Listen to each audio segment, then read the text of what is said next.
حوریہ نے پوچھا تو بغیر جواب دیے اٹھ کر واش روم کی جانب بڑھنے لگا۔ اچانک اس کی آنکھوں کے آگے اندھیرا چھا گیا۔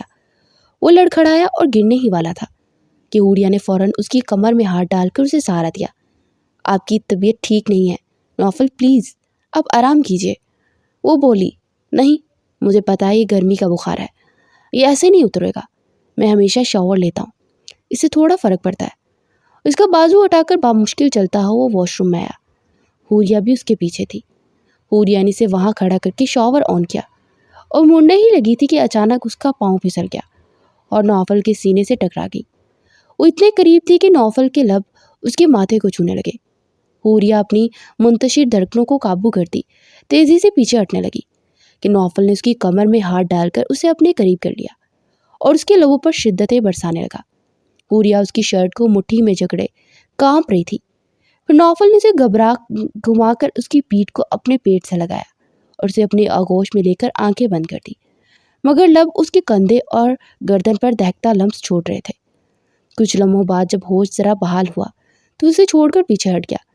حوریہ تیزی سے باہر نکلی اور پھر بھیگتے کپڑوں کو دیکھتے انہیں چینج کرنے کے ارادے سے وارڈروب کی جانب بڑھی تو اس میں صرف نائٹی تھی جو راشدہ بیگم نے ان کی شادی کی رات کے لیے رکھی تھی۔ باقی کپڑے بچوں کے روم میں تھے اور وہ وہاں چک جا کر کسی قسم کی کھٹ پٹ نہیں کرنا چاہتی تھی، تو نائٹی پہن کر بال سنوارنے لگی۔ نوفل باتھ روم سے باہر آیا اور اسے سلیو لیس نائٹی میں دیکھ اس کا دل بے قابو ہونے لگا۔ وہ آج پہلی بار اسے دیکھ رہا تھا۔ وہ بہت خوبصورت لگ رہی تھی، لمبے پشت کو چھوتے بال اور آئیڈیل فگر کے ساتھ تراشا ہوا بدن۔ وہ بے اختیار اس کی جانب بڑھا تو حوریہ گھبرا کر ادھر ادھر دیکھنے لگی۔ وہ قریب آ کر اسے اپنی آغوش میں اٹھا کر بیڈ پر لے آیا۔ رات بھر اسے اپنی محبت کی بارش میں بھگوتا رہا اور سو گیا۔ حوریہ نے اٹھ کر اپنے بال سنبھالے اور واش روم میں آ کر چہرہ آئینے میں دیکھا۔ ایک شرمگین مسکراہٹ اس کے لبوں پر تیرنے لگی۔ پھر وہ فریش ہو کر باہر نکلی تو نوفل گہری نیند میں تھا۔ اس نے پاس جا کر نوفل کا ماتھا چھو کر دیکھا تو اب نارمل لگ رہا تھا، بخار اتر چکا تھا۔ نوفل نے اس کے چھونے پر آنکھیں کھولی اور پھر اسے زور سے پیچھے ہٹاتے اٹھ کر بیٹھ گیا۔ تم کیوں آئی تھی میرے پاس رات کو؟ وہ غصے سے بولا۔ حوریہ کا چہرہ مرجھا گیا۔ مطلب رات کو صرف بخار کی شدت میں اس پر حق جتا رہا تھا؟ تمہیں نہیں آنا چاہیے تھا میرے پاس، تم بھی بچے پیدا کر کے میرے پاس پھینک کر چلی جاؤ گی، وہ حلق کے بل دہاڑ کے بولا تو حوریہ نے کرب سے آنکھیں مینچ لی۔ یہ سب تم نے جان بوجھ کر کیا ہے نا، لیکن ایک بات یاد رکھنا، اس معاملے کو اتنا سنجیدہ مت لینا، کیونکہ اگر تم ماں بننے والی ہوئی تو میں یہ بچہ مروا دوں گا، سمجھی؟ اس کے جبڑے بھینچ کر بولا۔ بس بہت ہو گیا، کیا سمجھتے ہیں آپ مجھے؟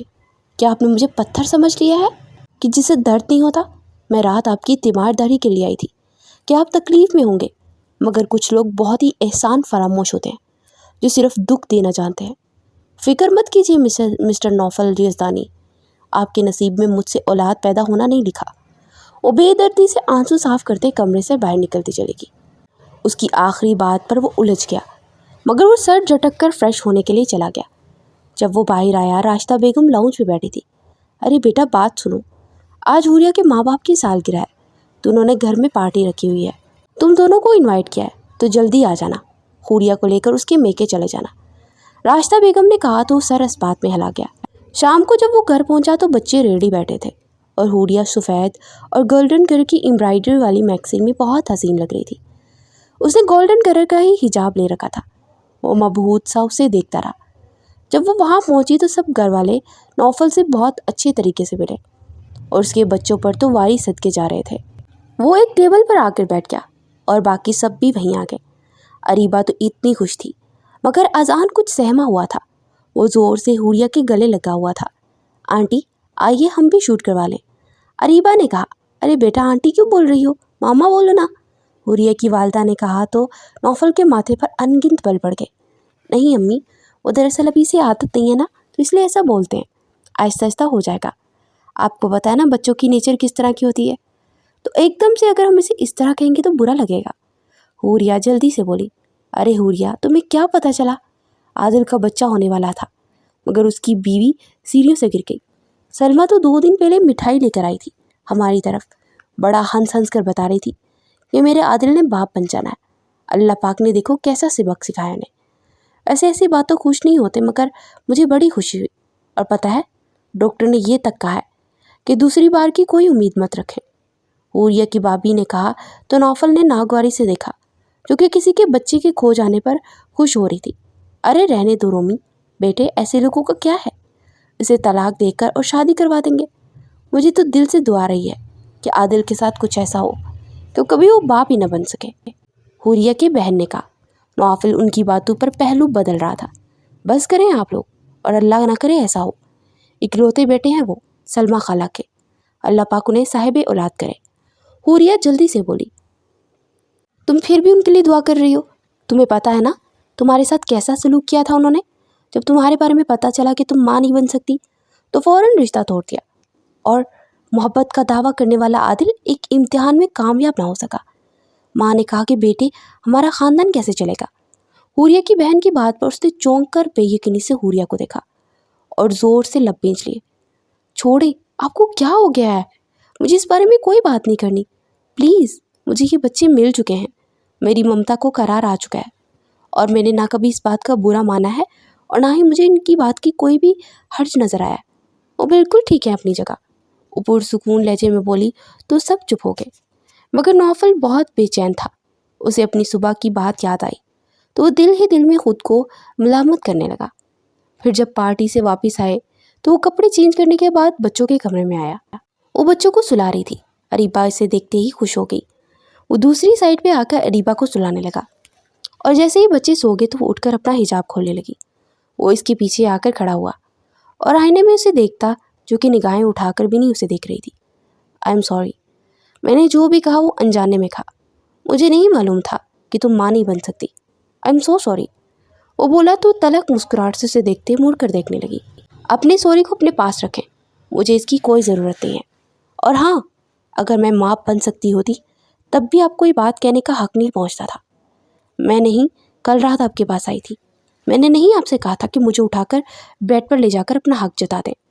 میں تو انسانیت کے ناطے آپ کی تیمارداری کرنے کے لیے آئی تھی، مگر افسوس کچھ لوگ اس قابل ہوتے ہی نہیں ہیں کہ ان کے ساتھ بھلائی کی جائے۔ مجھے اب ان چیزوں کا دکھ نہیں ہوتا۔ پتہ ہے آپ مرد سب کے سب ایک جیسے ہوتے ہیں، کبھی بھی جذبات کا خیال نہیں رکھتے، جیسے عادل تھا جو کہ مجھ سے محبت کا دعویٰ کرتا تھا، مگر جب ایکسیڈنٹ میں نے اپنی ماں بننے کی صلاحیت کھوئی تو اس کی ساری محبت ختم ہو گئی۔ اور اسی طرح ایک آپ ہیں جو اپنی سابقہ بیوی کی محبت میں اس قدر اندھے ہیں کہ اس کے عیب جاننے کے باوجود اس سے نفرت نہیں کرتے، بلکہ جو آپ کے ساتھ وفا کر رہی ہے اس سے نفرت کرتے ہیں۔ سمجھ نہیں آتا میں کیا کہوں، کیونکہ میں آپ مردوں کی نیچر کو سمجھ ہی نہیں پا رہی، لیکن اب بہت ہوا۔ اگر آپ یہ سمجھ رہے ہیں نا کہ آپ کی سوری پر میں دوبارہ سے آپ کے پہلو میں آ کر بیٹھ جاؤں گی تو یہ آپ کی خام خیالی ہے۔ میری بھی کوئی عزت نفس ہے، میں کیوں اپنی عزت نفس کو بار بار مجروح کرواؤں؟ میں یہاں ان بچوں کی وجہ سے ہوں، اور یہ بچے میرے لیے بہت اہم ہیں کیونکہ یہ میرے لیے میرے جینے کا سہارا بن چکے ہیں۔ یہ بچے بھی تو آپ کی بے وفائی اور بے اتنائی جھیل رہے ہیں نا۔ وہ تلخ لہجے میں بولتی چلی جا رہی تھی، اور تم زیادہ بول رہی ہو۔ میں نے کب بچوں کے ساتھ اس طرح کا رویہ کیا؟ صحیح تو رہتا ہوں بچوں کے ساتھ، تمہیں لگتا ہے کہ میں اپنے بچوں سے محبت نہیں کرتا؟ وہ غصے سے بولا۔ جی ہاں، میں یہی کہہ رہی ہوں کہ آپ اپنے بچوں سے بالکل محبت نہیں کرتے۔ اگر آپ کو اپنے بچوں سے محبت ہوتی تو آپ اپنے غم کو بھول کر ان کی خوشیوں کے لیے خوش رہتے، انہیں خوش رکھنے کا سوچتے جو آپ کے لیے جیتے ہیں، مگر آپ نے تو اپنے آپ کو ایک ایسی عورت کے ساتھ پنسایا ہوا ہے جو کہ کسی اور مرد کے ساتھ گھوم پھر رہی ہے۔ کیسے مرد ہیں آپ؟ جہاں ایک عورت برداشت نہیں کرتی کہ اس کا مرد کسی دوسری عورت کے ساتھ ناجائز تعلق رکھے، وہاں آپ یہ کیسے برداشت کرتے ہیں کہ کسی غیر مرد کے ساتھ پھر رہی ہے، پھر بھی اس کا نام خود سے جدا نہیں کرنا چاہتے؟ اللہ پاک نے قرآن پاک میں ہر چیز کو واضح کیا ہے کہ اگر عورتیں کھلم کھلا بے حیائی لے کر آئیں تو ان کے ساتھ کس طرح کا سلوک کرنا چاہیے۔ آپ کی بیوی بے حیائی کے جھنڈے لہرا رہی ہے اور آپ آج بھی ان سے محبت کرتے ہیں؟ وہ بولتی چلی گئی۔ بس بہت بول چکی، تمہیں کیا لگتا ہے اس کو اس طرح کسی اور مرد کے ساتھ دیکھ کر میں سکون میں ہوں؟ نہیں، میں کس قدر بے سکون ہوں اس کا تمہیں اندازہ بھی نہیں ہے، اور اسے طلاق کے بعد بھی کسی اور مرد کے ساتھ دیکھنا میرے لیے برداشت سے باہر ہوگا۔ وہ تلخ لہجے میں بولا۔ جانتی ہوں یہ ایک ہلکی سی کھسک ہمیشہ ہی رہتی ہے، مگر اس کی وجہ سے آپ اپنی باقی کی خوشیوں کو داؤ پہ نہیں لگا سکتے۔ میں بھی عادل کو پسند کرنے لگی تھی، دکھ تھا ان کے چھوڑنے کا، مگر میں نے اس کی سزا اپنے آپ کو نہیں دی، بلکہ اپنے پیرنٹس سے کہا کہ میرے لیے ایک اچھا رشتہ ڈھونڈے جو کہ شادی شدہ ہو، بچوں کا باپ ہو، تاکہ میں اپنی زندگی کو ٹھہرا ہوا محسوس نہ کروں، اور آپ کی یہ بچے زندگی جینے کی وجہ ہے میری۔ وہ بولتی چلی جا رہی تھی، مگر اس کا ذہن عادل کو پسند کرنے کی بات پر اٹک گیا۔ تم عادل کو پسند کرتی تھی؟ اس نے پوچھا تو حوریہ نے بے یقینی میں اسے دیکھا۔ میں نے اتنی لمبی بات کہی، مگر اس میں آپ نے کیا بات پکڑی کہ میں عادل کو پسند کرتی ہوں؟ حد ہوتی ہے کسی چیز کی، مجھے آپ کے کسی بھی سوال کا کوئی جواب نہیں دینا، باڑ میں جائیں آپ۔ غصے سے بولتی چلی جا رہی تھی اور وہ اسے پیچھے ہٹاتی اس کی جانب سے گزرنے لگی تو اس نے ایک جھٹکے سے اس کا بازو پکڑ کر اپنے سامنے لیا۔ میں نے جو پوچھا ہے پہلے میری بات کا جواب دو۔ یار تم عادل کو پسند کرتی تھی؟ وہ لب منہ بھینچ کر بولا۔ اس سے کیا فرق پڑتا ہے کہ میں پسند کرتی تھی یا نہیں؟ آپ کو اس بات سے کوئی فرق نہیں پڑنا چاہیے۔ میری زندگی میں ماضی میں کوئی بھی رہا، لیکن اس وقت میرے ہمسفر آپ ہیں، اور میں نے آپ کے ساتھ کسی بھی قسم کی بے وفائی نہیں کی ہے، تو آپ مجھ سے اس طرح کا سوال کرنے والے کون ہوتے ہیں؟ اگر تو میں آپ کے ساتھ رشتے میں ہوئی بے وفائی کی ہو تب سوال کیجیے، میرا ماضی پیچھے رہ چکا ہے، اس کے بارے میں مجھے مت پوچھیے۔ وہ اپنا بازو چھڑاتے ناگواری بڑے لہجے میں بولی۔ مطلب میں تمہاری زندگی میں دوسرے نمبر پر ہوں، جیسے زانیہ کے لیے تھا؟ وہ کڑوی زبان میں بولا۔ او ہیلو، ایکسکیوز می، مجھے اپنی پہلی بیوی سے ملانے کی بالکل بھی ضرورت نہیں ہے، میں اس جیسی بالکل نہیں ہوں، اور پسند انسان کی کوئی بھی ہو سکتی ہے۔ وہ میرا منگیتر رہا تھا، 5 سال ہماری منگنی رہی، ہماری ہلکی پھلکی آتے جاتے بات بھی ہوتی تھی جیسے کزنز میں ہوتی ہے، اور اس دوران اگر میرا اس کی کوئی عادتیں مجھے اچھی لگی تو میں نے پسند کر لیا تو کیا ہوا؟ مگر جب اس نے مجھے چھوڑ دیا تو میں نے اسے اپنے دل سے نکال دیا تھا۔ مجھے کسی کو اپنے دل کے ساتھ کھیلنے کی بالکل اجازت نہیں میں دیتی۔ وہ تلخ لہجے میں بولی تو وہ لب بھینچ کر رہ گیا، پھر سر جھٹک کر وہ کمرے سے باہر نکل گیا، مگر وہ بے اختیار اسی کے متعلق سوچ رہی تھی۔ رات بھر اسے ایک پل کے لیے چین نہیں آیا۔ اگلے دن وہ دفتر میں بھی یوں ہی مصروف رہا۔ راشدہ بیگم ملازمہ کے ساتھ بچوں کو لے کر بیٹھی ہوئی تھی۔ وہ سلام کرتا ہوا ان کے پاس بیٹھا تو راشدہ بیگم نے ملازمہ کو پانی لانے کو کہا، مگر اس کی نگاہیں تو اس دشمن جان کو تلاش کر رہی تھی جو اس کے دل و دماغ پر چھائی ہوئی تھی۔ امی، حوریہ کہاں ہے؟ جب اسے کافی دیر تک وہ نظر نہ آئی تو اس نے بلا کر سوال کیا۔ اس کی والدہ کی طبیعت خراب تھی تو انہیں لے کر ہسپتال گئے ہیں، وہ بھی وہیں پر گئی ہوئی ہے۔ ابھی کچھ دیر پہلے اس کا فون آیا تھا، اب اس کی والدہ کی طبیعت کافی بہتر ہے۔ میں نے پھر بھی کہا کہ ابھی وہیں پر ٹھہرے، پتہ نہیں وہاں جا کر بھی اسے کوئی سکون نہیں ہے۔ صبح سے پتہ نہیں کتنے فون کر کے بچوں کا پتہ کر چکی ہے۔ سچ میں تو خوش ہو جاتی ہوں جب وہ بچوں کا اتنا خیال رکھتی ہے۔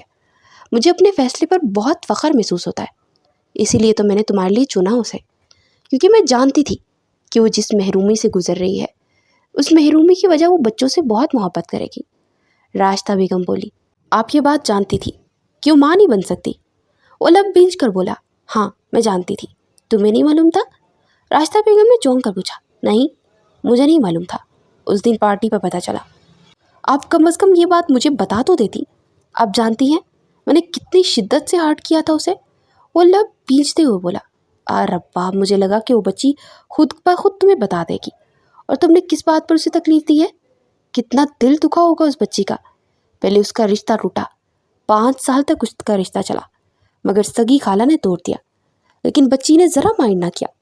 میں اس کی سگی خالہ کی بات کر رہی ہوں۔ ہم شادی پر گئے تھے نا، تب وہ اسی لڑکے کی شادی تھی جسے حوریہ کی شادی ہونے والی تھی۔ جب مجھے فرحت نے بتایا تھا تو میں تو اس لڑکی کی ہمت پر داد دے کر آئی تھی، اور وہ لڑکی اپنی پوری فیملی کو لے کر آئی تھی، یہ کہہ کر کے قطع رحمی حرام ہے اور ایسی بات مائنڈ کرنا بنتا نہیں۔ تب مجھے احساس ہوا کہ یہ بچی ایک ہیرا ہے، ہم تو جیسے لوگ اتنی ہمت والے نہیں ہوتے، اسی لیے میں کہتی ہوں اس بچی کی قدر کرو، اور میں نے اسے چنا بھی اسی لیے ہے کہ وہ احساس کرنے والی ہے، وہ محرومی کا شکار ہے، اور وہ اسی محرومی کے چلتے ان بچوں پر اپنی ممتا کو نچھاور کر دے گی، کیونکہ اسے بچوں سے ویسے ہی بہت لگاؤ ہے۔ راشدہ بیگم بولتی چلی جا رہی تھی۔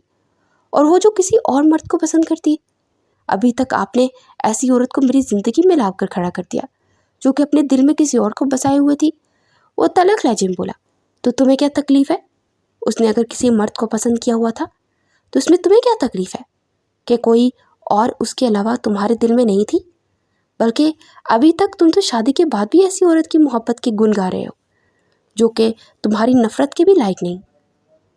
اگر شادی کے بعد کسی اور مرد کے ساتھ رابطے میں ہے تو تم یہ بات کرتے ہوئے اچھے لگتے ہو۔ اس لڑکے کی شادی کو 2 سال ہو گئے اور وہ 2 سال پہلے اسے چھوڑ چکا تھا، اور اس وقت وہ مرد چھوڑ دیتا ہے تو عورت ایسے مرد کو منہ نہیں لگاتی جو کہ حیا والی ہوتی ہے، اور ویسے تو شرم و حیا والا مرد بھی ہو تو ایسی عورت کو کبھی نہیں منہ لگاتا جو کہ غیروں کے ساتھ گھومتی پھرتی ہو، مگر تمہاری شرم نہ جانے کہاں چلی گئی ہے۔ راشدہ بیگم نے بولتے ہوئے اگلے پچھلے سالے حساب بے باک کرتے اس کے 14 طبق روشن کر دیے تھے۔ اب ایسے تو مت بولے نا، وہ جھنجھلا کر بولتا اٹھ کھڑا ہوا۔ اچھا، ان باتوں کو چھوڑو اور جا کر ہسپتال میں اس بچی کو دیکھو، اس وقت اسے سخت تمہاری ضرورت ہے۔ ان مشکل حالات میں اس کا ساتھ دو گے تو تمہارے مشکل حالات میں وہ ڈال بن کر کھڑی رہے گی۔ راشدہ بیگم نے کہا تو سرد آ بڑھ کر اٹھ کر فریش ہونے چلا گیا۔ جب وہ ہسپتال پہنچا تو حوریہ اپنی والدہ کو جوس پلا رہی تھی۔ اس نے سلام کیا اور پھلوں کے بیگ رکھ کر اسے دیکھنے لگا جو کہ نماز کے انداز میں چاندر لپیٹے ہوئے تھی۔ ارے بیٹا، اسے لے جاؤ اور کچھ کھلا پلا دو، صبح سے اس بچی نے پیٹ میں کچھ نہیں ڈالا۔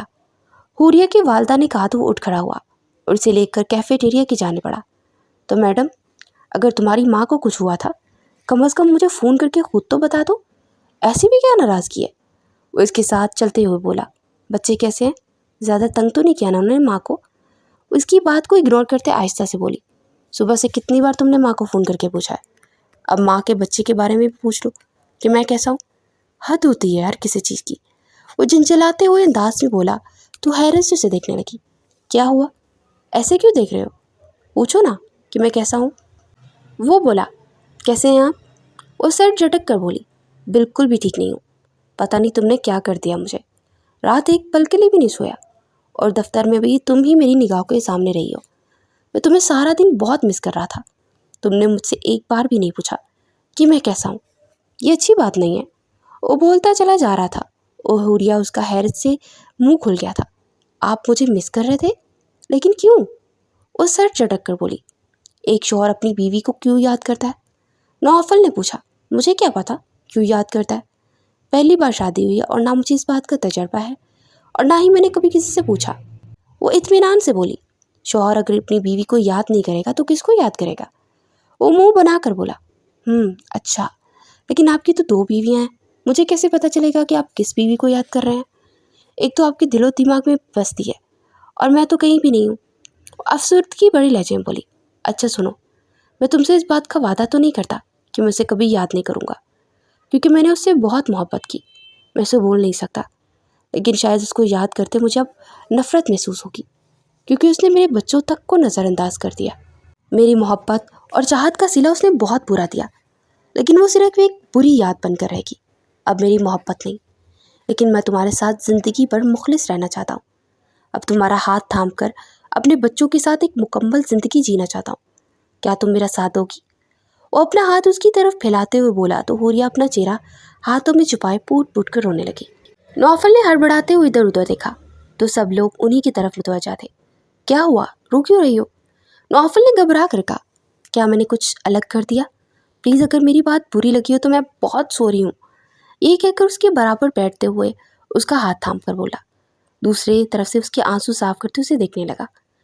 حوریہ بیگتے اور اس کے سینے میں اپنا چہرہ چھپائے رونے لگی۔ نوفل اس کی حرکت پر سرپٹا سا گیا اور پھر وہ آہستہ سے بولا، حوریہ سب دیکھ رہے ہیں۔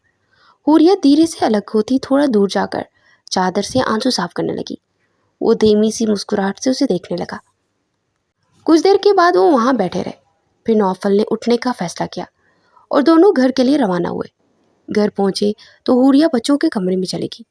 نوفل سخت جھنجھلا سا گیا اور غصے سے سونے کی کوشش کرنے لگا، مگر نیند آنکھوں سے کوسوں دور تھی۔ کتنی ہی دیر وہ کروٹیں بدلتا رہا، پھر اٹھ کر بیٹھ گیا، اسی کے متعلق سوچنے لگا۔ کیا ہو رہا ہے؟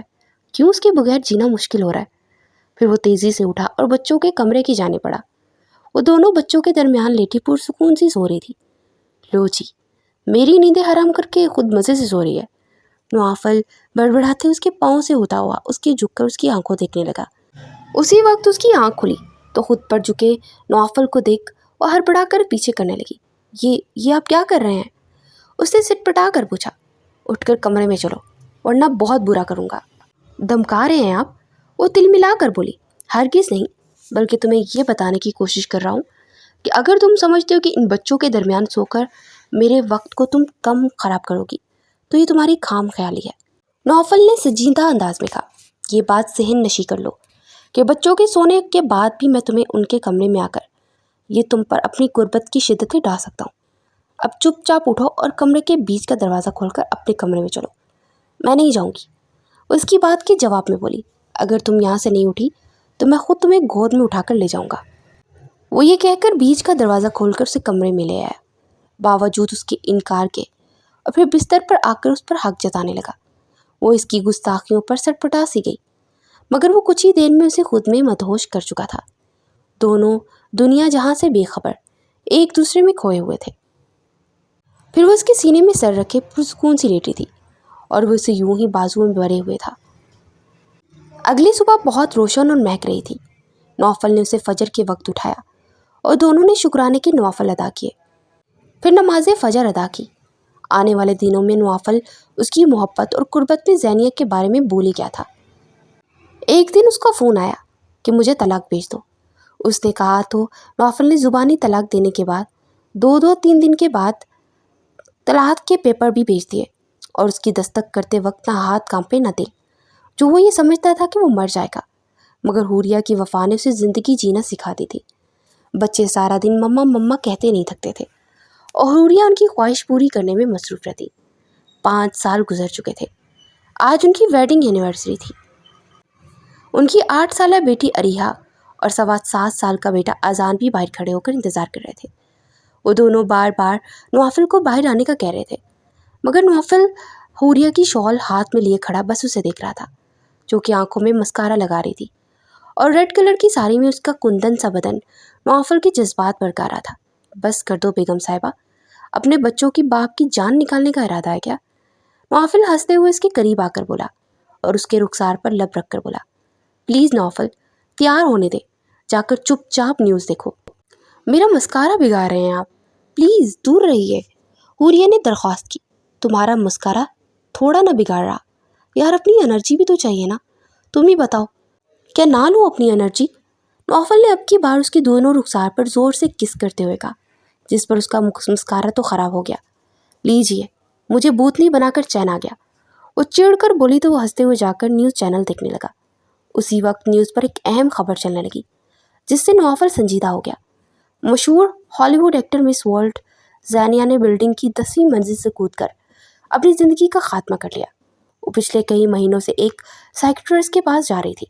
انہیں ذہنی سکون میسر نہیں تھا اور ان کا ہالی ووڈ کریئر بھی زوال کا شکار تھا۔ نیوز اینکر بولے جا رہی تھی۔ نوفل نے لب کچلتے ہوئے حوریہ کو دیکھا، جو گم سم سی کھڑی تھی۔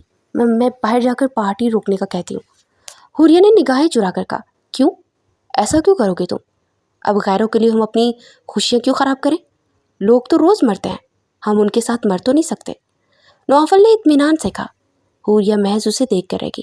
کیا آپ ٹھیک ہے؟ بالکل میری جان، اس کا ماتھا چومتے ہوئے بولا، پھر اس کا ہاتھ تھامے باہر کی جانب پڑ گیا، جہاں ان کے بچے بے صبری سے ان کا انتظار کر رہے تھے۔ اس کے دل کے کونے میں اس کی بے وفائی سے ایک کسک سی پیدا ہو رہی تھی کہ کاش وہ ایسا نہ کرتی۔ پارٹی سے فارغ ہو کر جب وہ دونوں بچوں کے ساتھ لاؤنج میں بیٹھے تھے تو نوفل نے دل کی بات کہنے کا ارادہ کیا۔ حوریہ، کبھی کبھی مجھے یہ احساس ہوتا ہے کہ تمہارے دل میں میرے ماضی کی یادیں موجود ہیں۔ کیا تمہیں کبھی یہ محسوس ہوتا ہے کہ میں تمہیں مکمل طور پر نہیں دے پا رہا کچھ؟ حوریہ نے نوفل کی آنکھوں میں جھانکتے ہوئے کہا، نوفل، ماضی کے زخم ہمیں اس وقت تک پریشان کرتے ہیں جب تک ہم انہیں قبول نہیں کر لیتے۔ میں جانتی ہوں آپ کی محبت میرے لیے خالص ہے اور یہ ماضی کی تلخیوں سے کہیں زیادہ اہم ہے۔ نوفل نے مسکراتے ہوئے کہا، لیکن میں چاہتا ہوں کہ تمہاری زندگی میں کوئی بھی ستم باقی نہ رہے۔ حوریہ نے اس کی بات کاٹتے ہوئے کہا، زندگی میں تو ستم آتے ہیں، لیکن یہ ہم پر منحصر ہے کہ ہم انہیں کس طرح لیتے ہیں۔ ہم اپنے ماضی کو پیچھے چھوڑ کر آگے بڑھ سکتے ہیں۔ اصل اہمیت اسی بات کی ہے کہ ہم ایک دوسرے کا ساتھ دیں، محبت کریں اور نئے آغاز کی جانب بڑھیں تاکہ ہم کامل ہو سکیں۔ نوفل نے سر ہلا کر کہا، تم بالکل ٹھیک کہہ رہی ہو، محبت کا سفر کبھی ختم نہیں ہوتا اور ہم نے اسے اپنی کہانی میں تبدیل کر دیا ہے۔ اسی لمحے نوفل نے محسوس کیا کہ حوریہ کی محبت نے اسے ماضی کی تلخیوں سے آزاد کر دیا ہے۔ انہوں نے ایک دوسرے کے ساتھ مل کر ایک نیا عزم کیا کہ وہ ہمیشہ اپنے دل میں محبت کو زندہ رکھیں گے، چاہے ماضی کی کسک کیوں نہ رہے۔ اسی لمحے بچوں نے ان کے گلے میں باہیں ڈالتے کہا، ہمیں آپ دونوں کی محبت بہت پسند ہے اور آپ دونوں دنیا کے بیسٹ پیرنٹس ہیں۔ نوافل اور حوریہ نے ایک دوسرے کو دیکھا اور مسکرائے، یہ جانتے ہوئے کہ ان کا رشتہ وقت کے ساتھ اب مزید مضبوط ہوتا جائے گا، کیونکہ یہ بچے ان کے رشتے کی مضبوط کڑی ہیں۔